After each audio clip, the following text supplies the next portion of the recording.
जंगल में एक भूत हंसते हुए खुद से बात कर रहा था।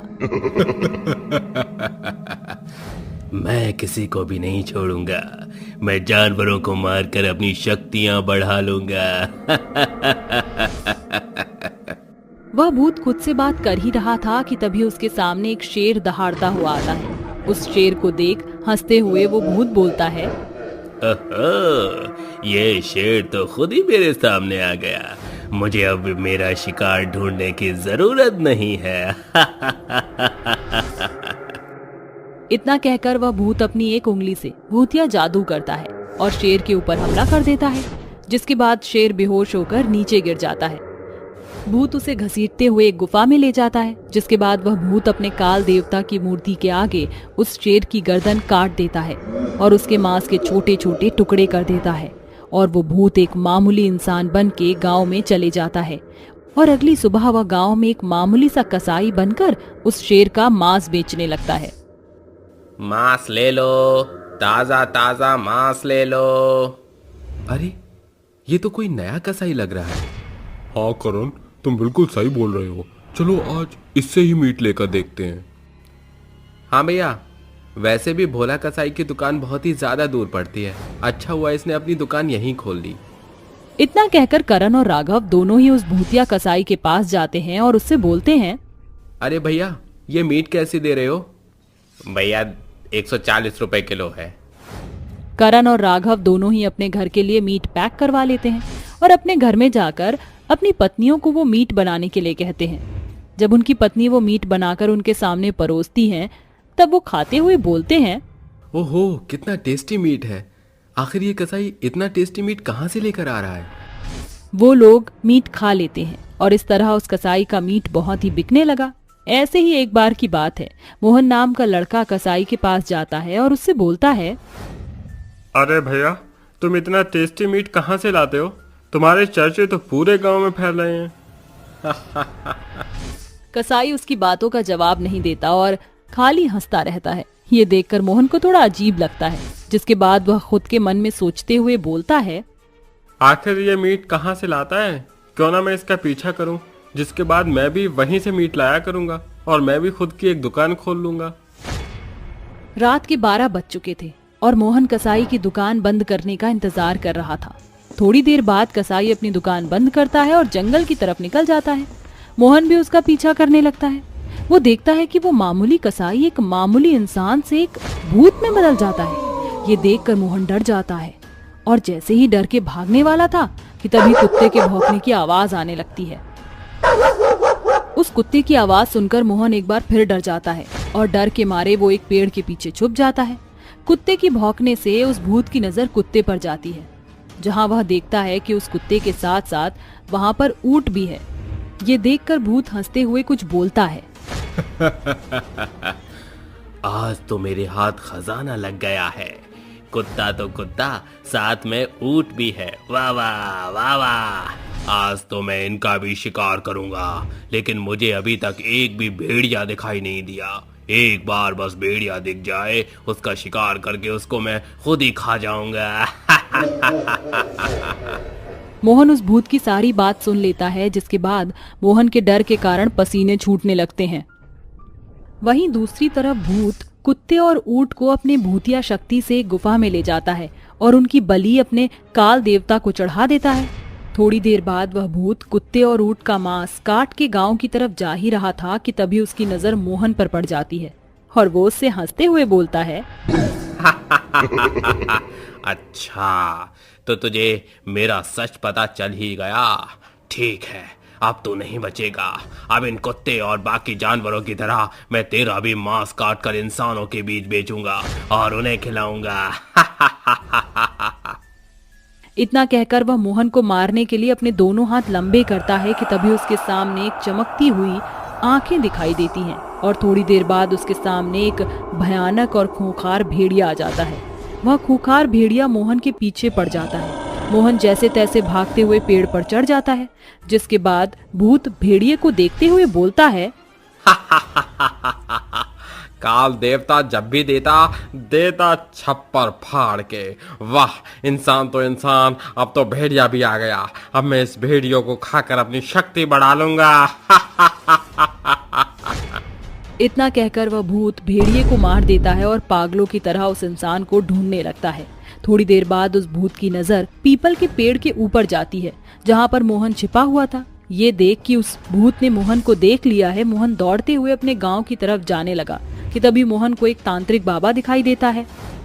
बाबा मुझे बचा लीजिए, ये भूत मुझे मार देगा।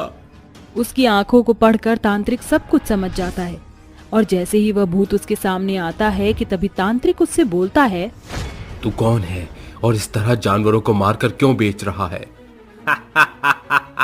तू चाहे कुछ भी कर ले तांत्रिक, मैं यहाँ के हर एक जानवरों को मारकर इन्हीं गांव वालों को खिला दूंगा, और अगर कोई इंसान मेरे बीच में आएगा तो मैं उसे भी नहीं छोड़ूंगा। इसलिए मैं तुझे लास्ट वार्निंग दे रहा हूँ कि तू मेरे रास्ते से हट जा, वरना तू भी मरेगा। तू मुझे बता दे कि तू क्यों मार रहा है? तांत्रिक के इतना बोलने के बाद भी वह भूत उसको सच नहीं बताता, जिसके बाद तांत्रिक अपने मंत्रों की विद्या से एक मंत्र पढ़ना शुरू कर देता है। ओम नमो नमो, इस भूत का सच मेरे सामने प्रकट हो स्वाहा। ओम नमो नमो, इस भूत का सच मेरे सामने प्रकट हो स्वाहा।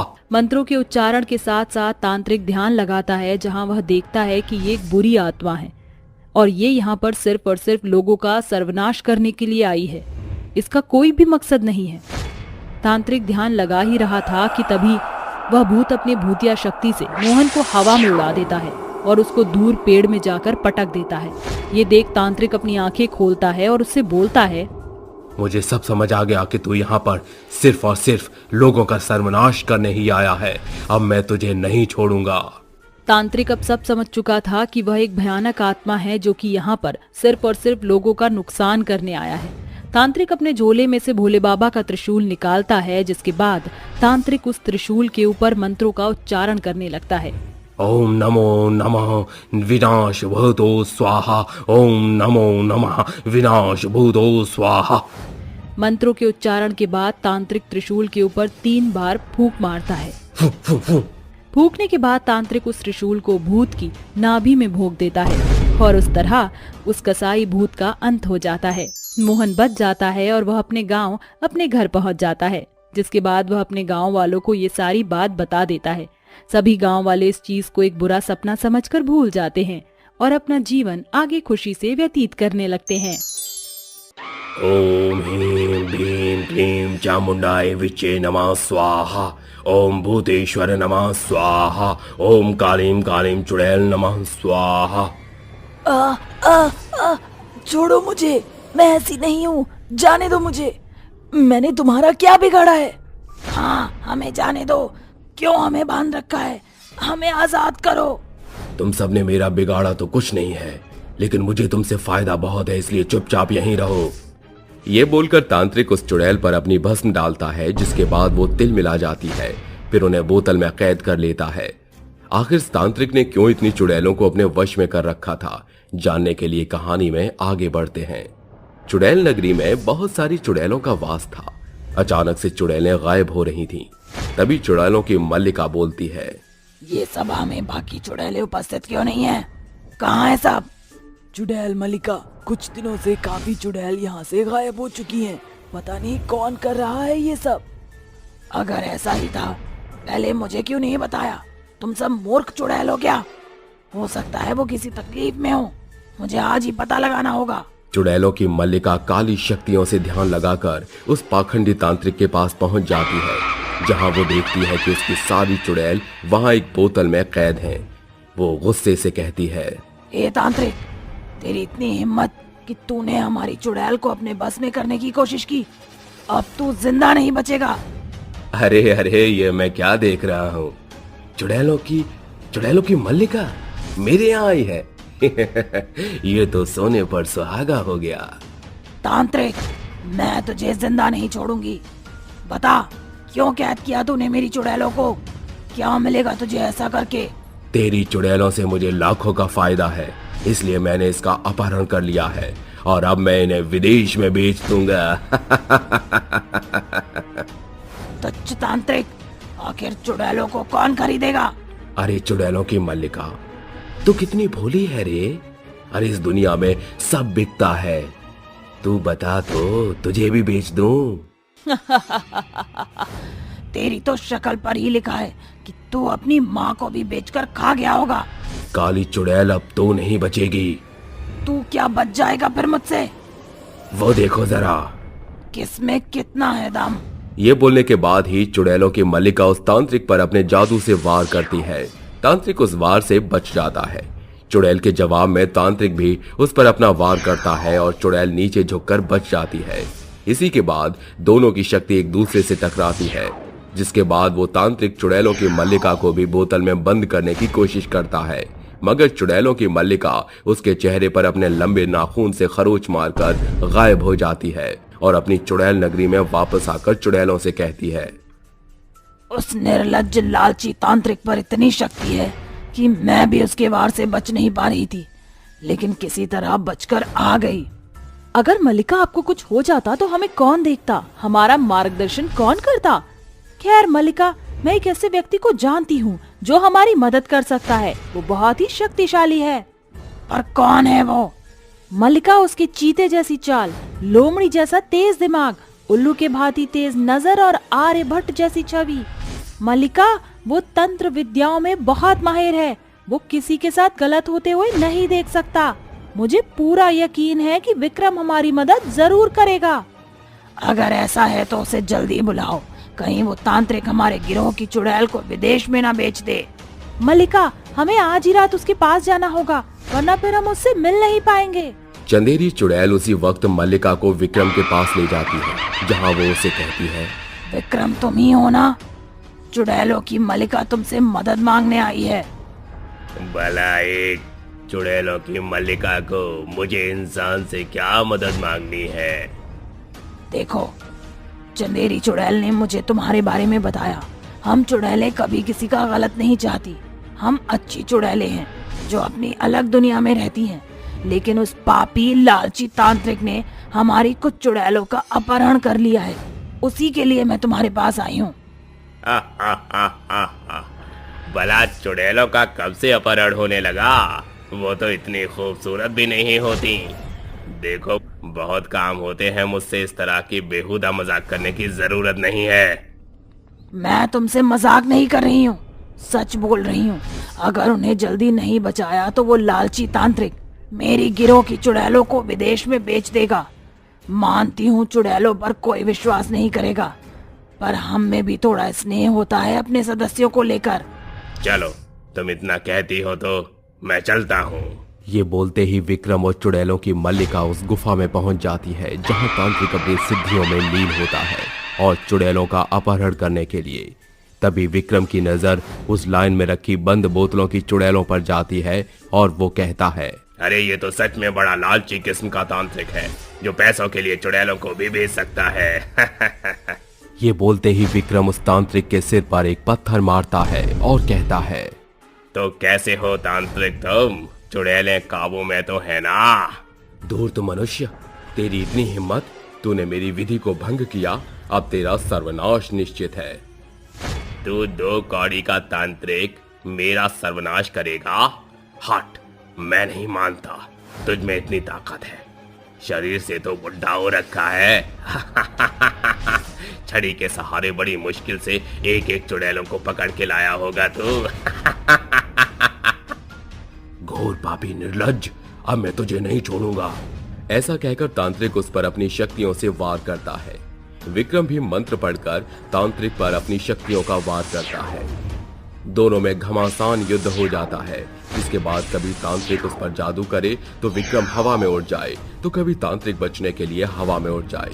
फिर दोनों हाथों से लड़ने लगते हैं, जिसमें विक्रम जख्मी होकर चुड़ैल मल्लिका के कदमों में आ गिरता है और कहता है, चुड़ैल मल्लिका, ये तांत्रिक बहुत शक्तिशाली है। इसे सिर्फ लड़कर चुड़ैलों को नहीं बचाना, अब हमारा मकसद इसे मारना हो गया है। क्योंकि जब तक ये जिंदा है, ये आगे भी बाकी चुड़ैलों के साथ ऐसा कर सकता है। इस पर काली शक्तियों का बहुत प्रभाव है। जैसे जहर ही जहर को काटता है, वैसे तुम्हारी काली शक्ति और मेरी शक्तियों के साथ तांत्रिक का अंत करना होगा। मैं तुम्हारे साथ हूँ और इसे मारने में तुम्हारी मदद करूंगी। क्या हुआ, डर गया क्या? डर गया क्या मुझसे तुच्छ प्राणी?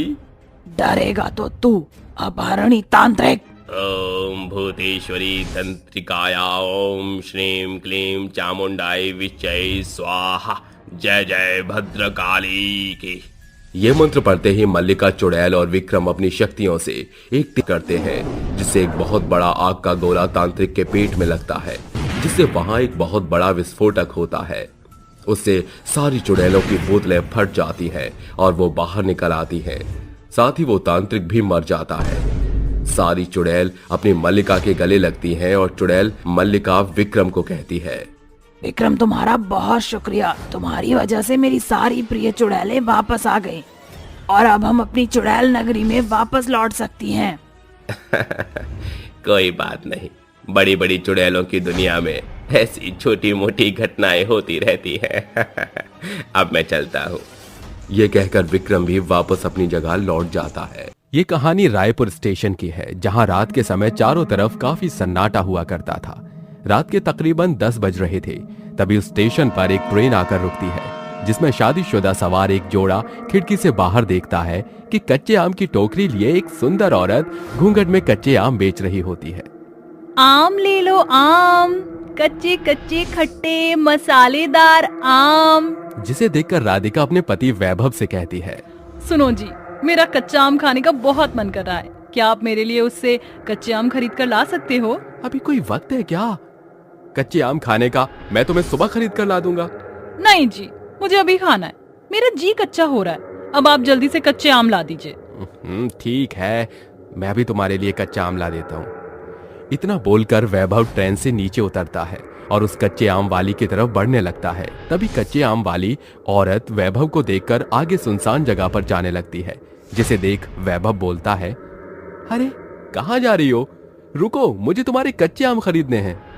वैभव की आवाज सुनकर औरत रुक जाती है और घूंघट उठाकर पीछे पलटकर वैभव को देखती है, जिसे देख वैभव बहुत ज्यादा डर जाता है और डरते हुए बोलता है, चुड़ैल, तुम चुड़ैल हो?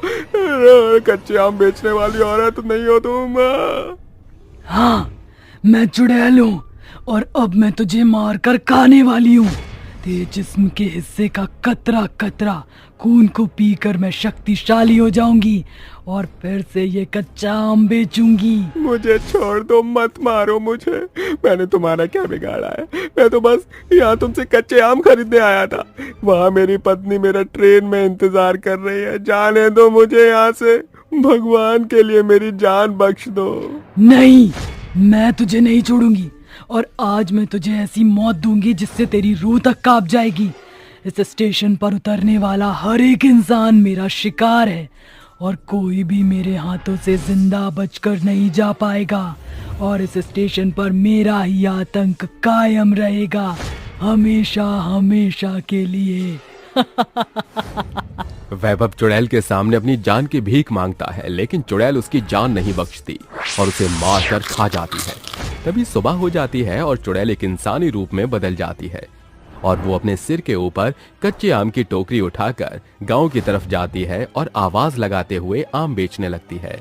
आम ले लो आम, कच्चे कच्चे ताजे मसालेदार आम। उसकी आवाज सुनकर गांव के बहुत सारे लोग उसके आम खरीदने आ जाते हैं। आम बेचते हुए उसे सुबह से रात हो जाती है, जिसके बाद वो दौड़कर स्टेशन पर जाती है और अपने चुड़ैल रूप में आ जाती है और फिर से एक नई शिकार की तलाश करने लगती है। तभी उस स्टेशन पर एक माँ और बेटा दिखता है, जिसे देखकर चुड़ैल बोलती है, वाह क्या बात है, आज एक साथ दो इंसानों का शिकार करने का मौका मिला है। उसी वक्त हर्ष अपनी माँ सरिता से बोलता है, माँ मुझे बहुत जोरों की भूख लगी है, प्लीज आप मुझे खाने को कुछ खिला दो ना। बेटा हर्ष, इतनी रात में यहाँ कुछ भी नहीं मिल रहा, सभी दुकानें बंद हैं। तू सुबह तक इंतजार कर ले, मैं तुझे सुबह सुबह बहुत सारा खाने का सामान दिलाऊंगी। तभी हर्ष की नजर कच्चे आम बेचने वाली औरत पर पड़ती है, जिसे देखकर वो अपनी माँ से बोलता है, माँ मुझे यही कच्चे आम दिला दो, ठीक है, दिला देती हूँ। इतना बोलकर सरिता उस कच्चे आम बेचने वाली औरत के पास जाती है। तभी वो अपना घूंघट उठाती है, जिसे देख सरिता बहुत ज्यादा डर जाती है और डरते हुए बोलती है, हे भगवान, ये तो चुड़ैल है, कोई बचाओ हमें, नहीं तो ये चुड़ैल हम दोनों माँ बेटे को मार डालेगी। यहाँ इतनी रात में कोई भी तुझे बचाने नहीं आएगा, बेवकूफ औरत। अब तू और तेरा बेटा मेरे हाथों मारे जाएंगे। मरने के लिए तैयार हो जा। जिसके बाद चुड़ैल सरिता और उसके बेटे पर हमला कर देती है, लेकिन उस हमले से चुड़ैल को ही चोट लग जाती है और वो जमीन पर गिर जाती है। तभी चुड़ैल सरिता से पूछती है, आखिर मैं तुम्हें मार क्यों नहीं पा रही हूँ? तुम में ऐसी क्या शक्ति है जिससे मेरा वार मुझ पर ही भारी पड़ रहा है और उल्टा मुझे ही चोट लग रही है? क्योंकि हम माँ बेटे देवी माँ के दर्शन करके लौट रहे हैं और मेरे हाथों में ये देवी माँ की तिलस्मी मूर्ति है, जिसकी शक्ति की वजह से तुम हमें मार नहीं पा रही हो। लेकिन है चुड़ैल, आखिर तू हमें मारना क्यों चाहती है और तू चुड़ैल कैसे बनी? अगर तुम्हें जानना है तो मैं तुम्हें जरूर बताऊंगी।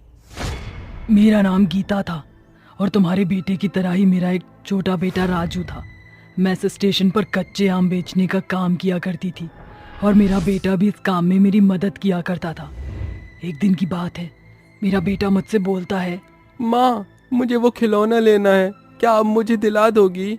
हाँ, क्यों नहीं बेटा, एक तू ही तो मेरा सहारा है और फिर तेरे सपने पूरे नहीं करूंगी तो किसके करूंगी? इतना बोलकर गीता अपना बटुआ निकालती है और अपने बेटे को पैसे देने लगती है।